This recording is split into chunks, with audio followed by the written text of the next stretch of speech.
information. Okay.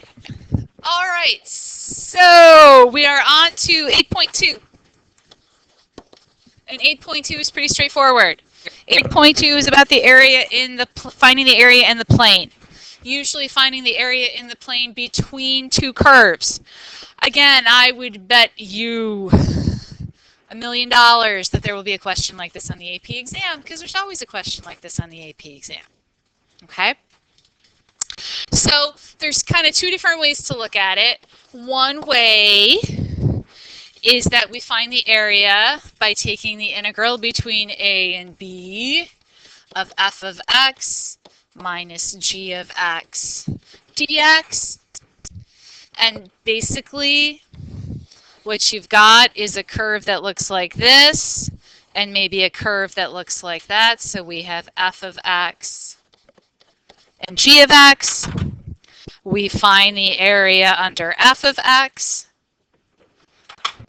We find the area under g of x, and we take the difference, which is effectively what that is. Okay? So if you stop and think about it, based on the knowledge that you have, this is not anything new. Okay? And in fact, we've already done a problem like this where we needed to find the area between curves. So not that big a deal. In some situations, however, we need to tilt things. And in those situations, we actually find that it's better to integrate over the y direction. And so in that case, we're just changing our limits of integration.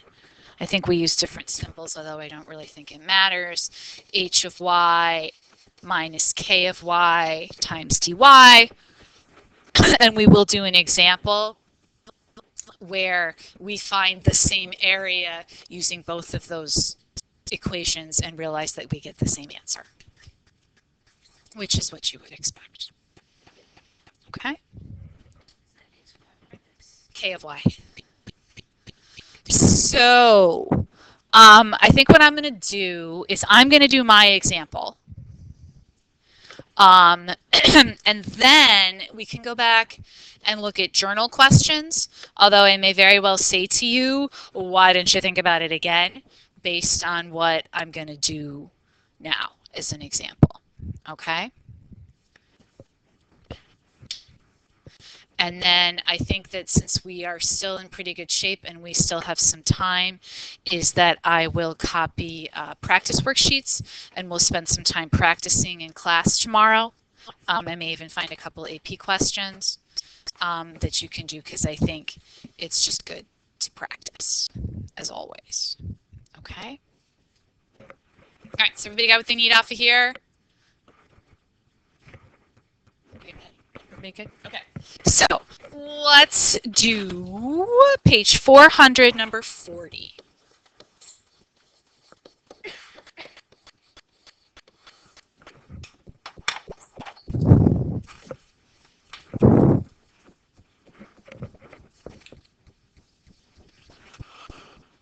If somebody would read it for us, please.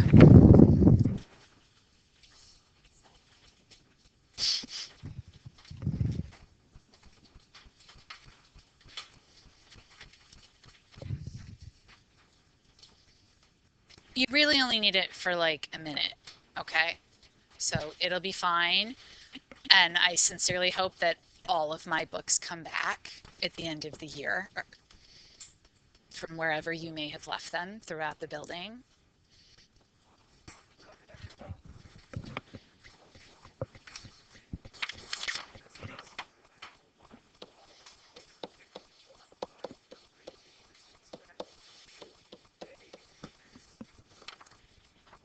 Okay, so the first thing we want to do, well, what's the first thing we should do here? Draw a picture, draw the graph, okay? Just because we're encountering something new doesn't mean that our problem-solving skills are going away. In fact, this is the time to get out our problem-solving skills and impress ourselves with the fact that we can do anything with our problem solving skills. Okay. So I'm going to plot y equals -1 first because that's easy.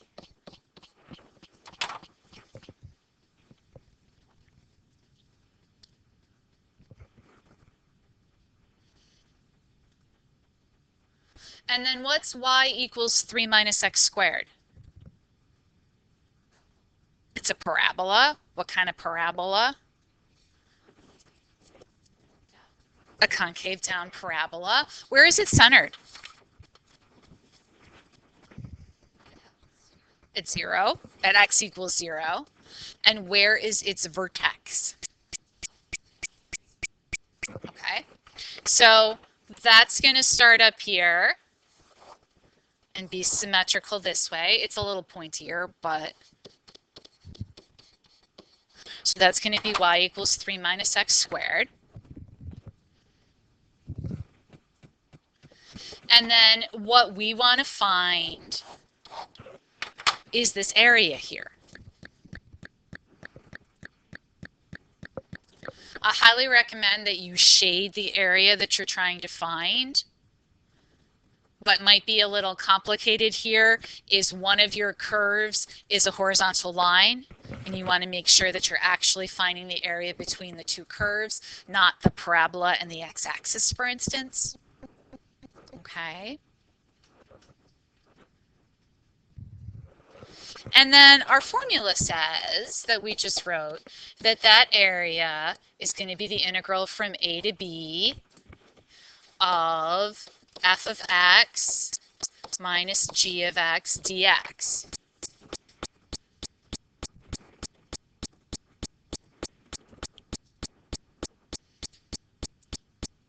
So what else do I need to find here?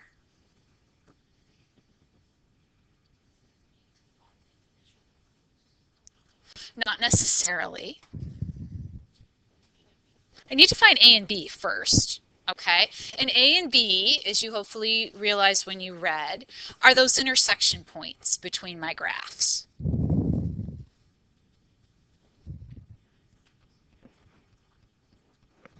So I can set my two graphs equal to each other. So I've got -1 is going to be 3 minus x squared. I set my y values equal.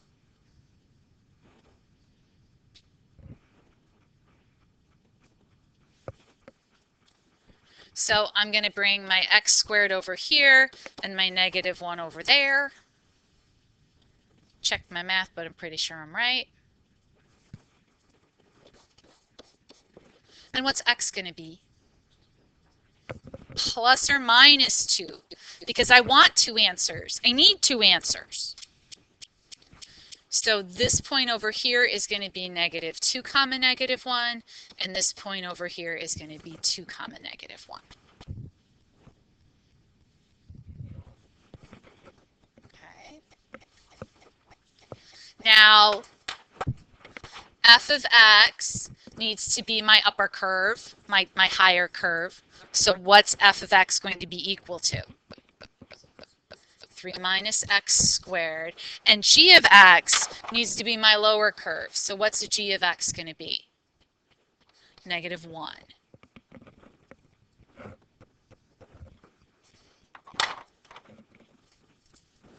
All right, we good? We got it? Okay.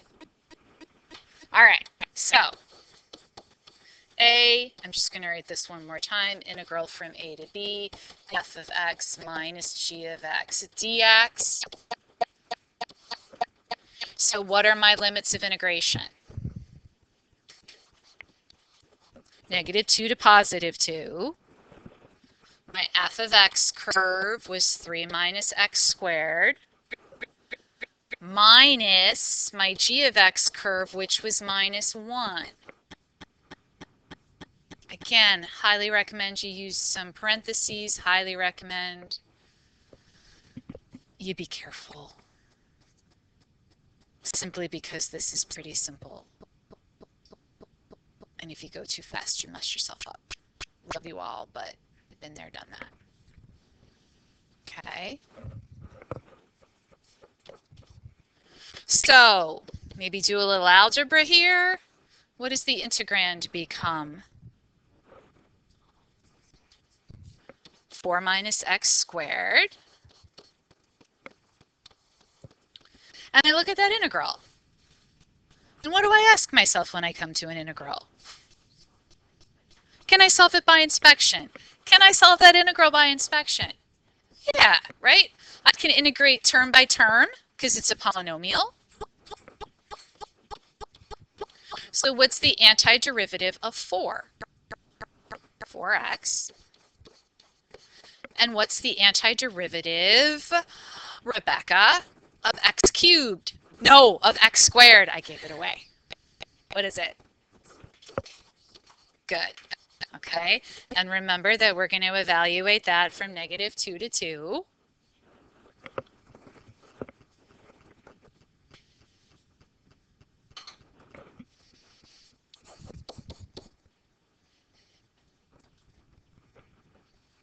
So I'm going to put in my upper limit. So I've got 4 times 2 minus 2 cubed over 3 minus 4 times -2 minus -2 cubed over 3.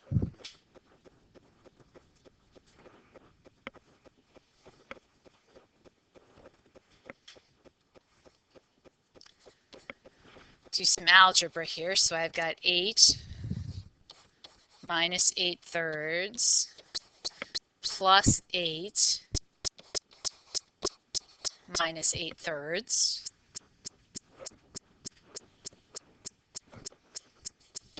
So it's going to give me 16 minus 16/3. So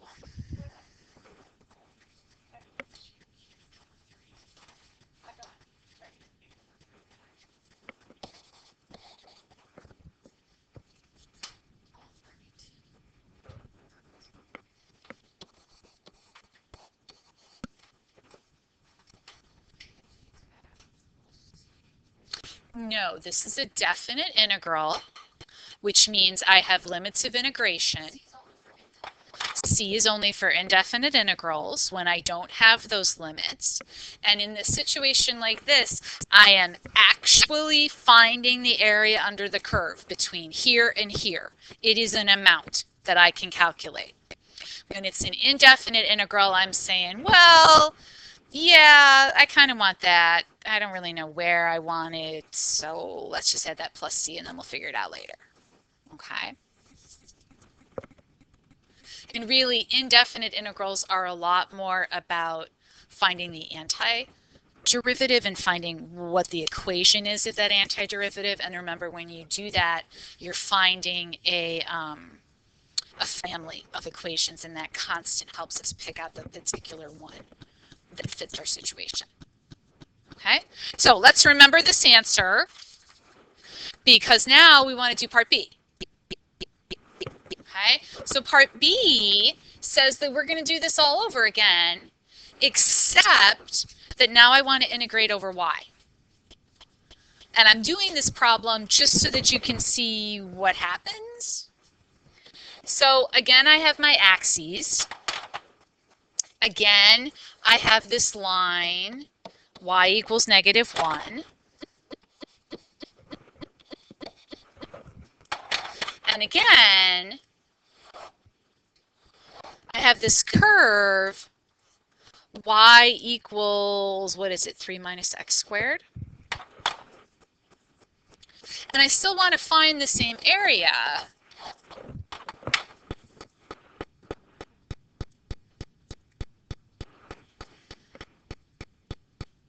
But now I want to make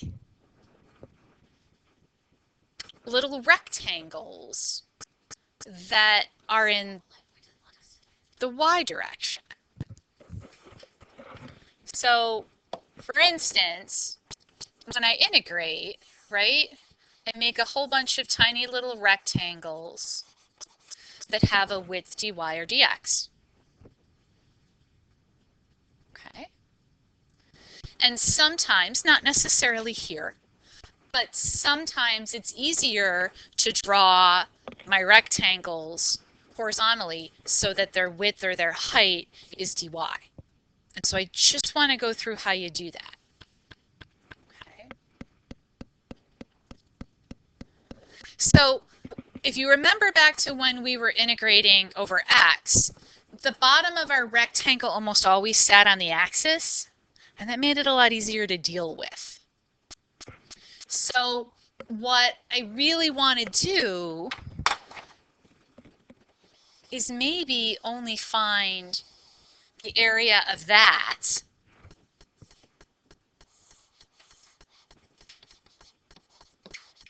And then what might I do? Multiply it by 2, right? Because my curve is symmetrical across the y-axis. Okay. And what I really need is the height of that rectangle, right? Right?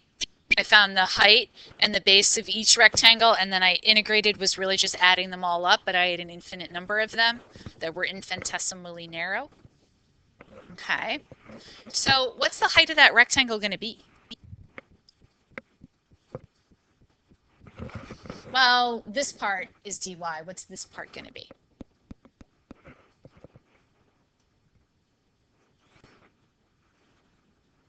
What's y going to be equal to? What? Nope.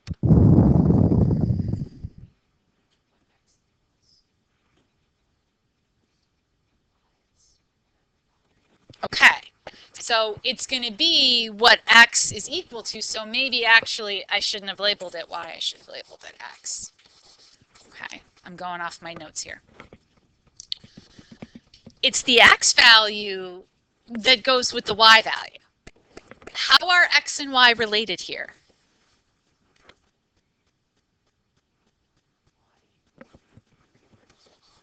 Yeah.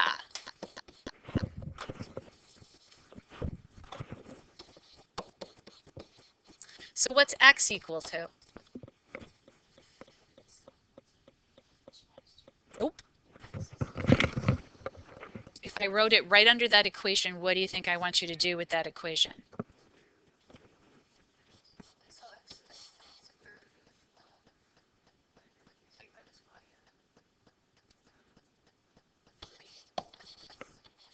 Yeah, I had to do it in my head for a second. Okay, don't forget the plus or minus though. Although I'm only going to take the plus part because I'm only looking at this part of the curve. Good. Okay.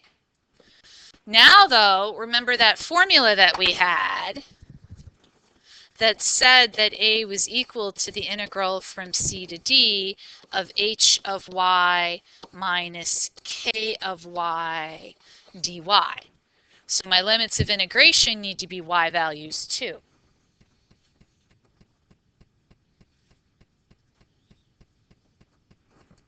So what are my limits of integration going to be?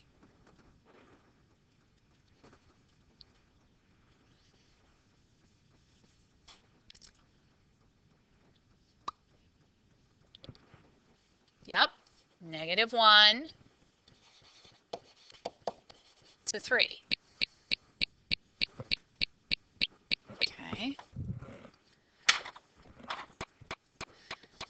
H of y, which is going to be my curve that's the farthest from the axis, is going to be the square root of 3 minus y. K of y is going to be this part here, and it's going to be 0 because it's the axis.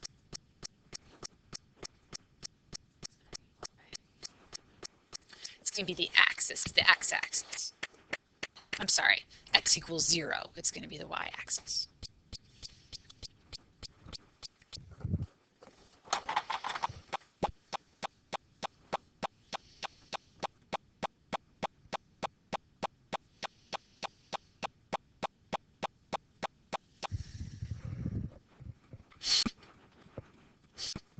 Okay, so let's do this. So our area is going to be the integral from -1 to 3 of the square root of 3 minus y. I'm taking the positive root because I'm taking the part that's on the right-hand side of the axis.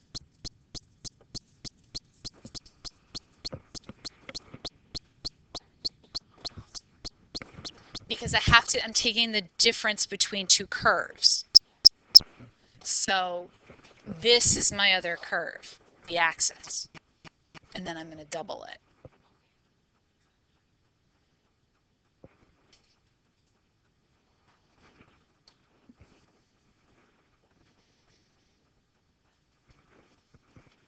All right, so what do you ask yourself when you come to an integral?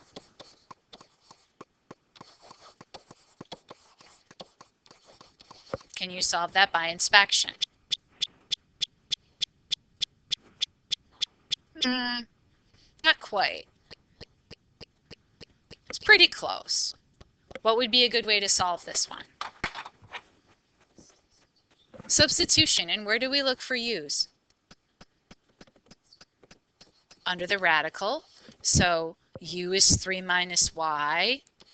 Du is going to be what? Negative dy. So dy is negative du.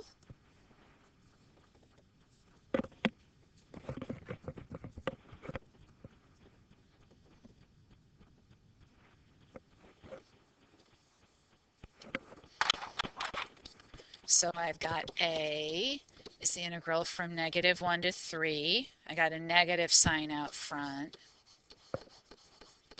Radical u du.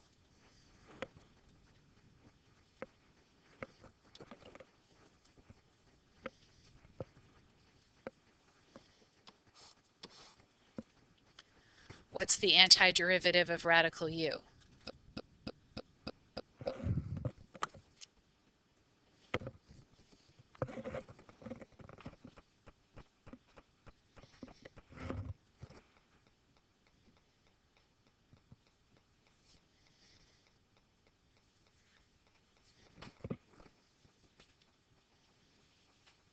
Save us, Maddie.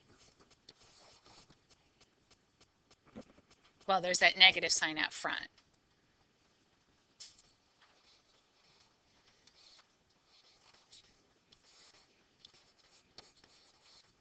Yeah.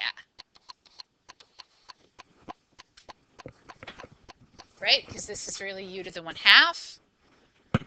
Power rule. I'm just adding 1 to the exponent and then dividing by the new exponent. I think Maddie was going there too. Okay, so negative 2/3.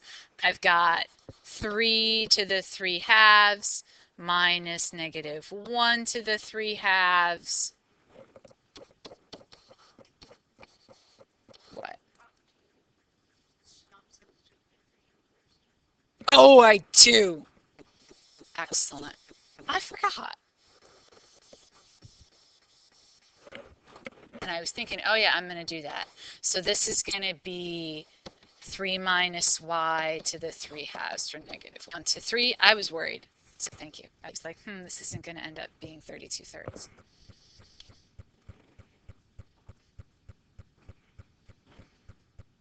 Okay. So that's going to give us 3 minus 3 to the 3/2 minus 3 minus minus 1 to the 3/2.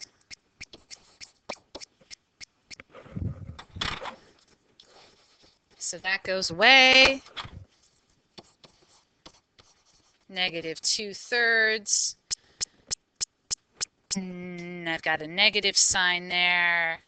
And then I have 4 to the 3/2, which is 8. My negative signs cancel. And I get the wrong answer. Nope. Yeah, it is 8. But it's it's okay. So I get 16/3, but that's only half the area. That's why I was like, wait a minute, we're off. okay?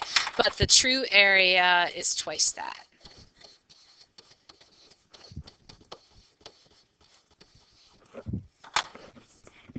We got the same answer. Okay.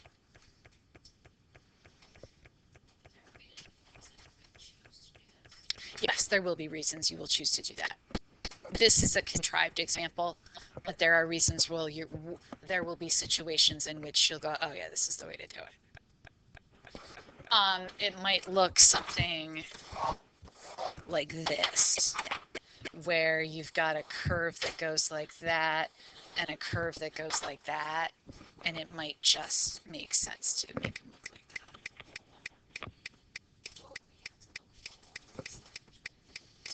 like. It may just get too complicated. The thing that you have to integrate in X may be something you can't integrate, but when you flip it around and you put it into Y, it may be something you can integrate.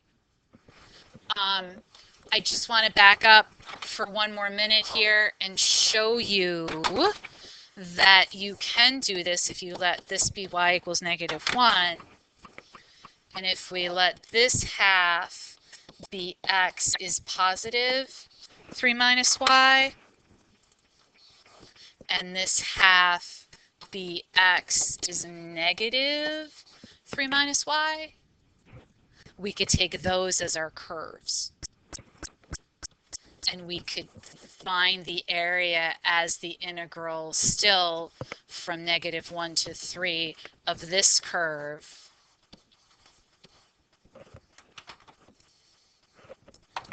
minus this curve.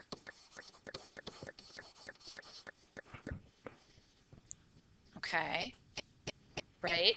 If I let my rectangles look like that, and this is dy, and this is the length of my rectangles, the distance between those two curves. You with me? Okay, so if I do that, these negative signs cancel out. It does look like a smiley face. And what I get is 2 times the integral from -1 to 3 of 3 minus y dy. And that's the integral that we just solved. Okay, so we would still get the same answer in the end. All right, the bell is going to ring. We'll do some